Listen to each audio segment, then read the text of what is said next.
Bueno, ahora vamos a revisar lo que es la parte de la transformada discreta de Fourier resuelta a través de los algoritmos de FFT o transformada rápida de Fourier. Para ello, nosotros debemos conocer cuál es la diferencia entre la DFT y la FFT. La DFT no es más que una función matemática, o como nosotros ya lo conocemos, una transformación que ocurre entre una señal para pasar de un dominio temporal a un dominio frecuencial. Ahora, la FFT, por otra parte, es una familia específica de algoritmos. Que significa que son procesos o programas informáticos que nos van a permitir un cálculo eficiente de la DFT. Para ello, ¿cuál es la ventaja de nosotros aplicar el algoritmo de la FFT? Es la cantidad de operaciones a desarrollar. Las operaciones para la evaluación directa, es decir, si nosotros tratamos la definición de la transformada discreta de Fourier, es de n al cuadrado. ¿Qué significa esto? Que si nosotros tenemos una DFT de 4 puntos, se realizarán 16 operaciones de multiplicación. Por otra parte, si nosotros aplicamos algoritmo de FFT, la cantidad de operaciones se reducen a n logaritmo base 2 de n. ¿Qué ocurre con esto? Que a medida que nosotros incrementemos el número de puntos de una señal a la que le vamos a aplicar la transformada, es mayor la diferencia entre hacerlo con base en la definición o en la evaluación directa o hacerlo con la FFT. Ahora vamos a ver que la transformada rápida de Fourier toma su nombre del acrónimo en inglés que es Fast Fourier Transform. Y es un algoritmo que nos va a reducir el tiempo de cálculo de la DFT. Ya vimos de qué manera reduce el tiempo de cálculo, reduciendo la cantidad de operaciones a desarrollar. Vamos a partir nosotros con un ejemplo.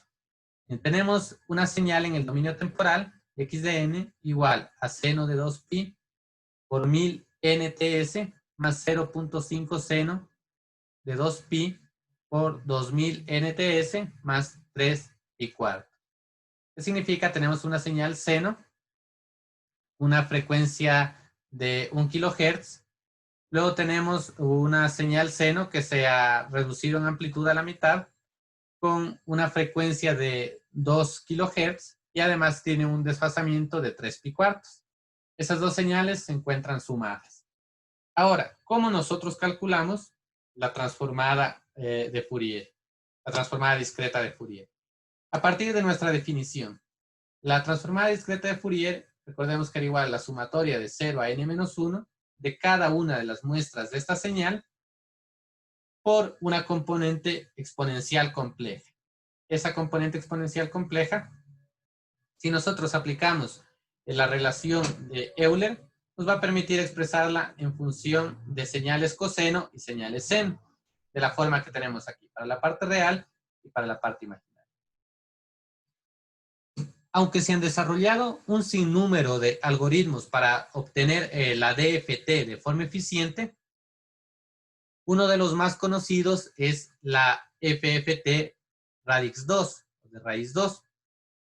Esta es la más extendida y quizá la que más utilizan las diferentes funciones y programas matemáticos para poder calcular la DFT.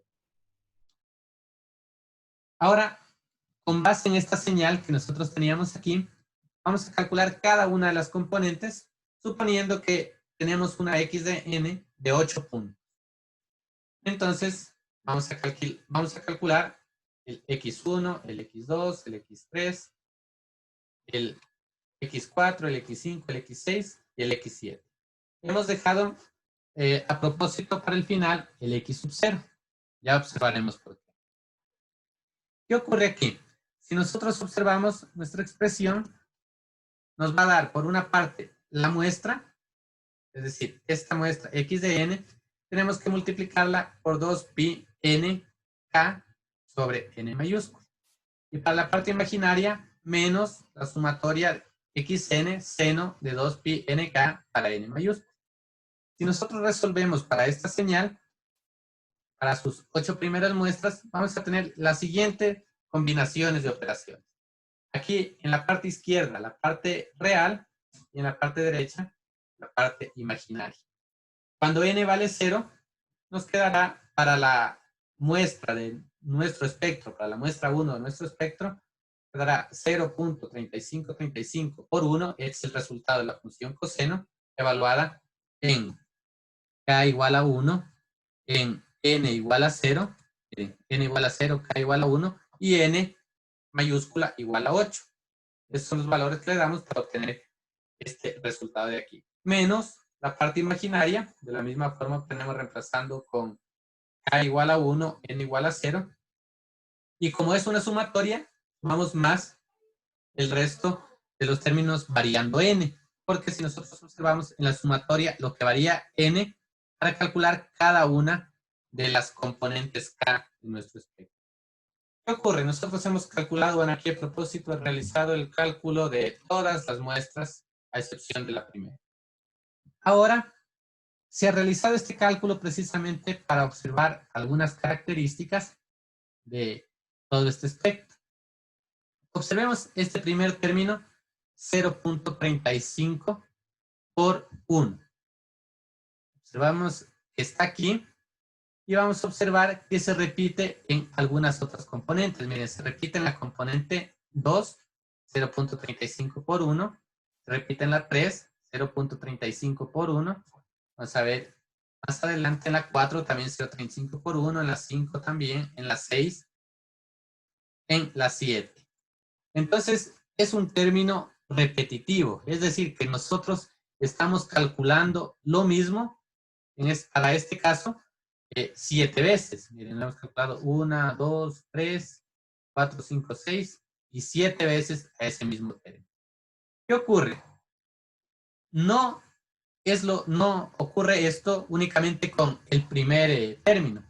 Observemos algunos otros, a ver si los podemos determinar. Por ejemplo, tenemos por aquí, a ver, podríamos calcular el 0.35 por, a ver, vamos desde aquí. Este segundo término, 0.35 por 0.707. Entonces, si nosotros lo buscamos en las otras componentes, vamos a ver si lo encontramos 0.35 por 707. Bueno, este es signo negativo. Aquí observemos, aquí también está con signo negativo. Observemos, lo tenemos aquí nuevamente, 0.35 por 0.707. ¿Qué significa? Que está también repetido este término. Podemos observar algunos términos y vamos a encontrar que se repiten los mismos. Entonces, ¿qué ocurre? Miren, nosotros aquí, ¿cuántas operaciones hemos necesitado para esta DFT de 8 puntos?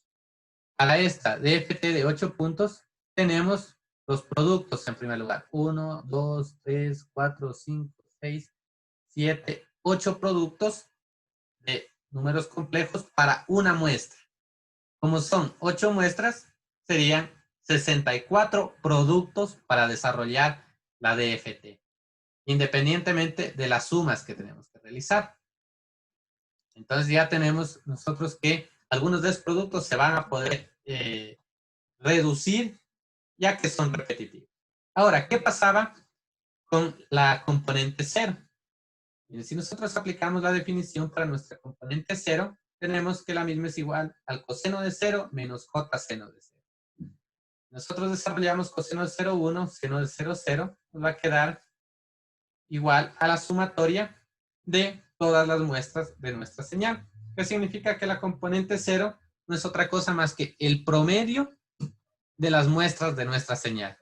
Entonces, no hace falta que nosotros calculemos los productos de la señal por coseno, la señal por seno, sino que únicamente con un promedio, con una sumatoria, perdón.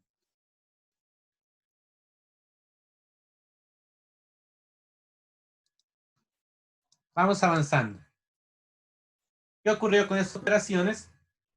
Nosotros tenemos que el número de multiplicaciones es 64, el número de sumas va a ser 8 por 7, 56 sumas, En cambio, en el algoritmo FFT se reducen alrededor de 24 multiplicaciones. Entonces, de 64 a 24 ya se aprecia una diferencia.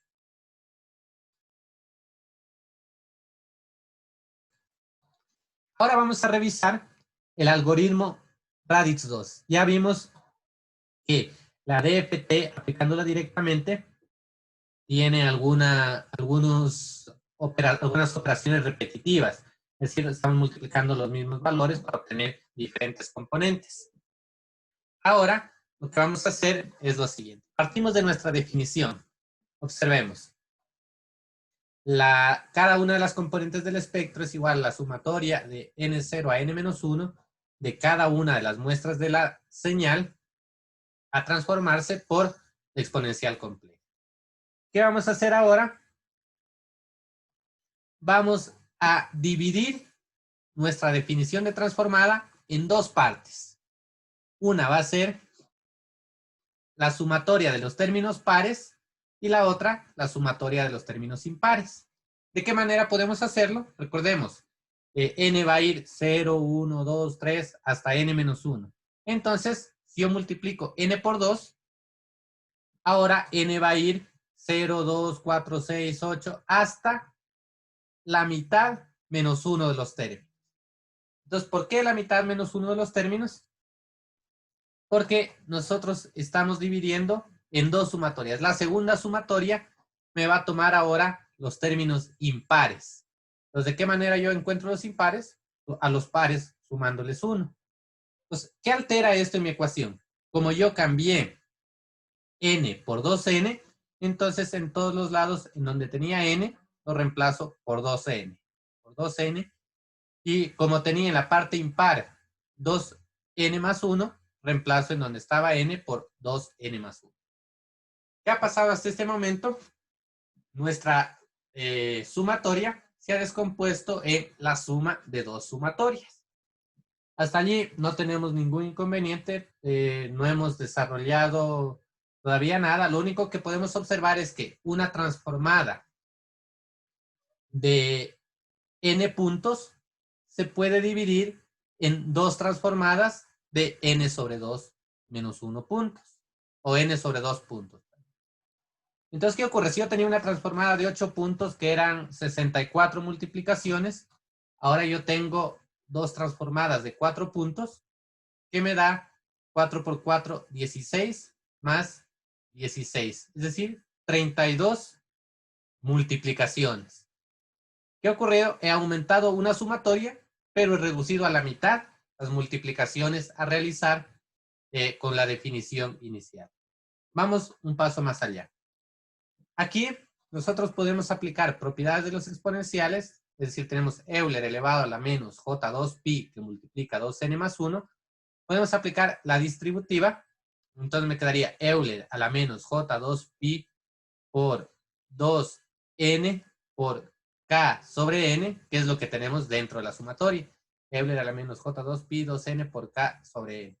Y luego el Euler a la menos J2pi por 1 por k sobre n, como no depende de n minúscula, que es el término de la sumatoria, lo puedo extraer fuera de la sumatoria. Y tenemos esta nueva forma para nuestra representación. ¿De qué nos va a servir eso? Vamos a verlo más adelante.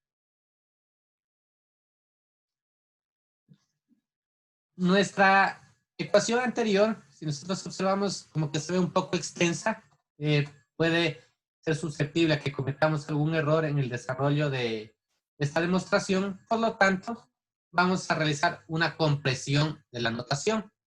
Esa compresión es la siguiente. Vamos a utilizar el término omega sub n o w sub n que sea igual a Euler a la menos J2pi sobre n.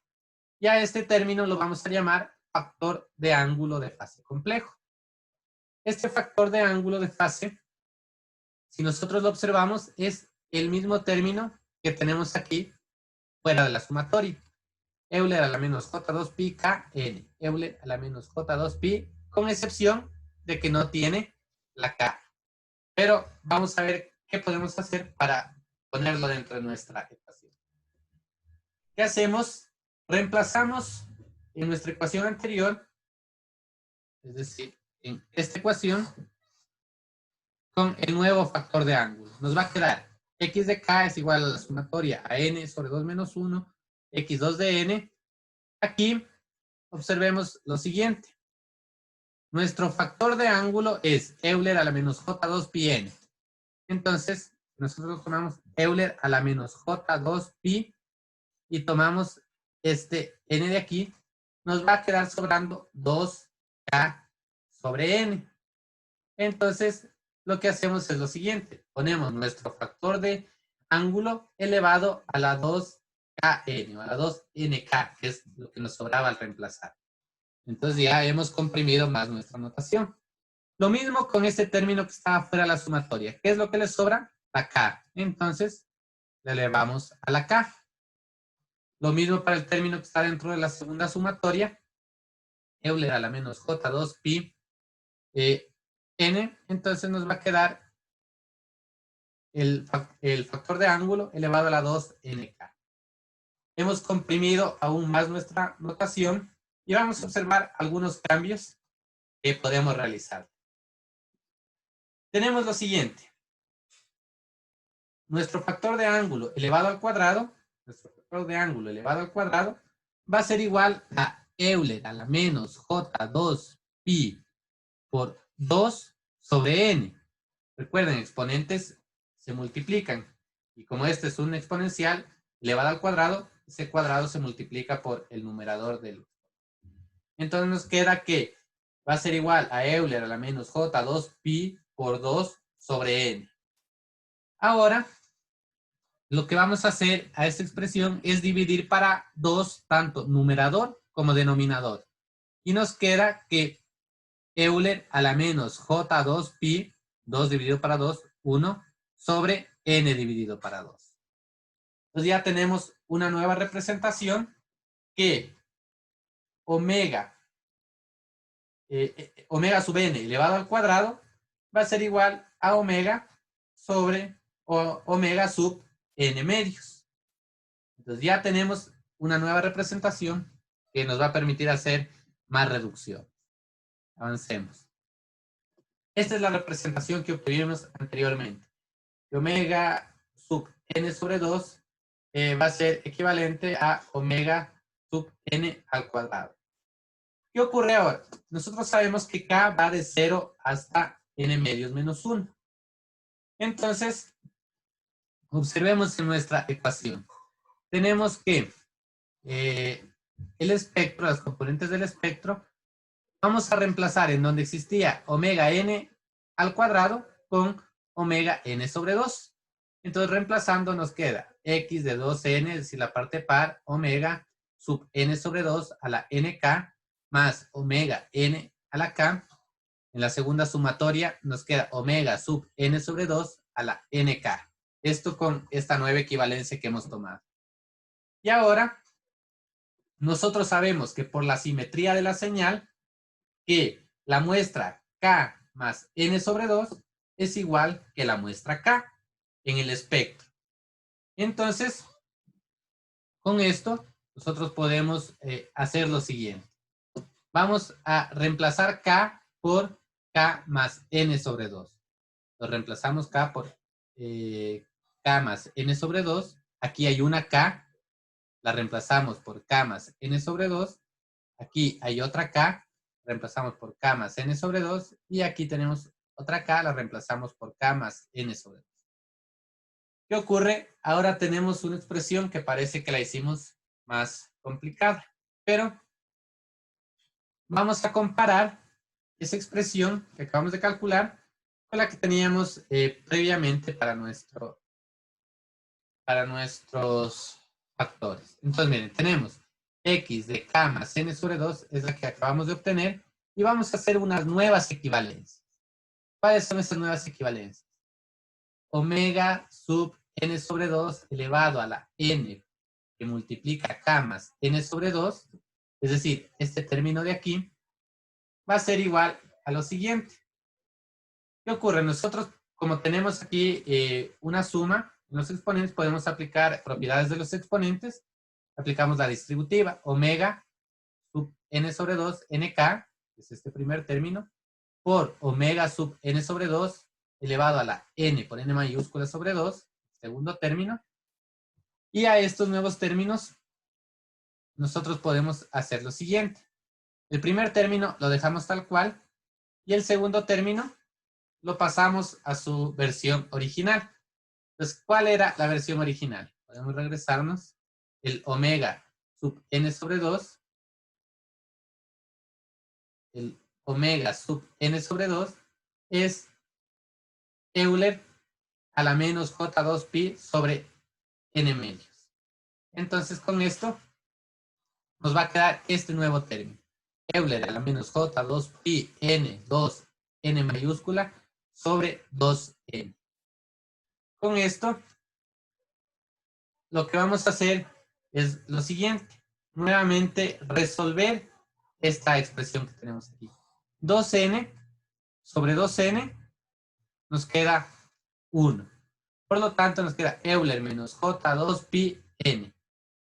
Sabemos que este Euler a la menos J2 pi se puede reemplazar por funciones coseno y seno. Y coseno seno de 2 pi. Coseno seno de cualquier factor entero de 2 pi va a ser el coseno 1 y el seno 0. Por lo tanto, nos queda el primer término por 1. Eso significa que ese término de nk más n sobre 2 es igual a omega sub n sobre 2 elevado a la nk. Además, nosotros teníamos que omega sub n elevado a la k más n sobre 2, que es este término de aquí, lo vamos también a desarrollar de la misma manera. Entonces, aplicamos la propiedad de los exponentes, dividimos en dos factores. Luego, al segundo factor lo reemplazamos por su equivalente. Y aquí nuevamente nosotros podemos reemplazar este n con, perdón, podemos simplificar y nos va a quedar igual coseno y menos seno. Entonces, el coseno se nos va a hacer 0 y nos va a quedar únicamente el menos seno, omega nk por menos 1. ¿Qué significa? Este factor va a ser igual a menos omega sub n elevado a la k. Estos dos nuevos términos lo vamos a reemplazar en esta ecuación que teníamos al principio y nos va a quedar la sumatoria de n0 a n sobre 2 menos 1 por x2n. A este factor lo podemos reemplazar, nos quedará omega sub n sobre 2 elevado a la nk. Nos queda que este factor lo podemos reemplazar por menos omega sub nk por la sumatoria de x2n más 1, omega sub n2 a la nk. Ahora, esta es nuestra nueva expresión que nosotros hemos obtenido. ¿Qué ocurre? Ahora vamos a comparar esta expresión que acabamos de obtener con la que teníamos para x sub k. Las he puesto aquí. Tenemos la x de k y la x de k más n sobre 2. Observemos las diferencias entre estas dos ecuaciones. La sumatoria tiene los mismos límites. El término dentro de la primera sumatoria es exactamente el mismo. El término en la segunda sumatoria, ¿qué ocurre? Este factor cambia de signo. Lo vamos a llamar factor de giro. Cambia de signo. Y la segunda sumatoria es exactamente igual. ¿Qué cambia únicamente entre lo que yo tengo que calcular, el término x de k, y calcular el término x de k más n sobre 2? Únicamente un signo en el factor de giro. ¿Qué significa eso?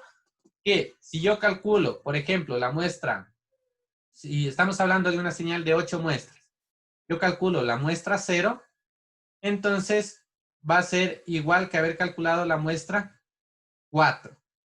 K vale 0, n vale 8 sobre 2, 4. Únicamente cambiándole a este término el signo. Y ya no tengo que resolver este producto y estas sumatorias y este producto y esta sumatoria. Entonces, hemos obtenido ya una ventaja de esta reducción. Vamos a ver esto expresado en un diagrama. Nos dice que nuestra transformada de 8 puntos que nosotros teníamos inicialmente va a ser igual que dos transformadas de 4 puntos. Tenemos dos transformadas de 4 puntos. Y a esas transformadas de 4 puntos nos va a bastar calcular únicamente de la primera las componentes positivas, o perdón, las componentes del primer sumatorio, y las del segundo sumatorio debemos invertir únicamente el factor de giro. Eso es lo que nos está diciendo este diagrama. Avancemos un poco más. Tenemos nosotros las representaciones que habíamos conseguido hace un momento. Para xk y para xk más n sobre 2. Vamos a representar nosotros ahora que xk va a ser igual a una función a de k más el factor de giro más la función b de k. ¿Qué hemos hecho? Hemos reemplazado toda esta sumatoria por este factor con a de k y toda esta otra sumatoria con b de k. Y hemos dejado el factor de giro. Como los términos son iguales que los que tenemos en x de k más n sobre 2, los reemplazamos y lo que cambia únicamente es este factor de giro con su signo. Ahora observemos que a de k, recordemos, a de k era igual la sumatoria de n igual a 0 a n sobre 2 menos 1 por x de 2n. Estamos reemplazando con este equivalente, porque este era nuestro a de k. Ya lo hemos reemplazado. ¿Qué ocurre? Ahora a esta transformada de 4 puntos la vamos a dividir en la mitad también. Es decir, a esa transformada le vamos a sacar términos pares y términos impares. Si era 2n, perdón, los pares van a ser 4n y los impares 4n más 2. En lugar de ir a n sobre 2, va a ir hasta la mitad, es decir, a n sobre 4.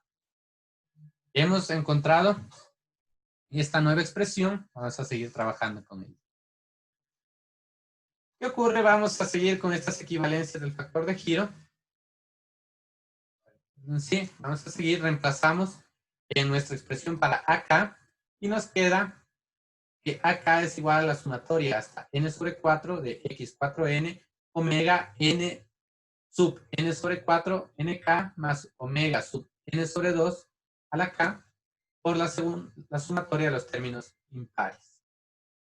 Si nosotros revisamos, comparamos este a de k con nuestra señal antes de haber sacado la mitad, con la xk más n sobre 2, obtenemos que son también similares. Entonces, ¿qué ocurre? ¿En qué aspectos son similares? En la estructura en que están formadas estas señales. Miren, aquí es n sobre 4, aquí es para la mitad, n sobre 2. Aquí era 4n, aquí es para la mitad, 2n. Aquí era n sobre 4, aquí n sobre 2. Aquí era n, aquí n sobre 2. Entonces son similares estas expresiones. ¿Qué implica eso? Que nuestra derivada, no nuestra derivada, perdón, nuestra transformada acá va a ser igual a esta expresión y la BK, aplicando el mismo procedimiento que hicimos para A, va a quedar en esta expresión. ¿Qué significa esto? Que a nuestra transformada de 8 puntos que teníamos inicialmente, la hemos dividido en transformadas de 2 puntos. Transformadas de 2 puntos. ¿Cuántas? 4 transformadas de 2 puntos. Aquí tenemos 1, 2, 3, 4 transformadas de 2 puntos. ¿Y qué ocurre con esto? Con esas 4 transformadas de 2 puntos, si nosotros recordamos el orden de operaciones, tenemos aquí 2 puntos. ¿Cuántas operaciones? 4. 2 puntos, 4. 2 puntos, 4. Es decir, 4 por 4, 16 operaciones de multiplicación para la transformada que inicialmente requería 64 operaciones de multiplicación. El esquema para ir obteniendo cada uno de los coeficientes en la transformada es el que observamos aquí, que se conoce también como esquema de mariposa. Más adelante veremos el desarrollo de un ejercicio con este esquema. Ahora, de estas dos expresiones que nosotros tenemos acá, BK, podemos obtener el x de k, que es nuestra transformada final, a través de este esquema. Ingresa cada una de las muestras de nuestra señal y al final obtenemos cada una de las muestras de la transformada. A partir de operaciones de multiplicación, y de cambio de giro que nosotros observamos aquí a partir de estos términos 1 menos 1, 1 menos 1. Es el mismo factor, pero cambiando de giro. ¿En qué se reduce todo esto? En la siguiente gráfica. La siguiente gráfica nos explica que el número de puntos muestreados para una transformada discreta de Fourier, miren, hablamos de una transformada de 64 puntos, de 128, 156, 512, 1024. Si aplicamos la DFT con la definición que habíamos hecho en el notebook anterior, va creciendo de forma exponencial. Nosotros observamos cómo va creciendo, que para una DFT de 1024 puntos, estamos requiriendo alrededor de 700,000 multiplicaciones. En cambio, con la FFT, para una transformada de 1024 puntos, estamos alrededor de unas 60 o 30 operaciones. Entonces, hay una gran ventaja entre aplicar el algoritmo de la FFT que acabamos de describir respecto a la DFT.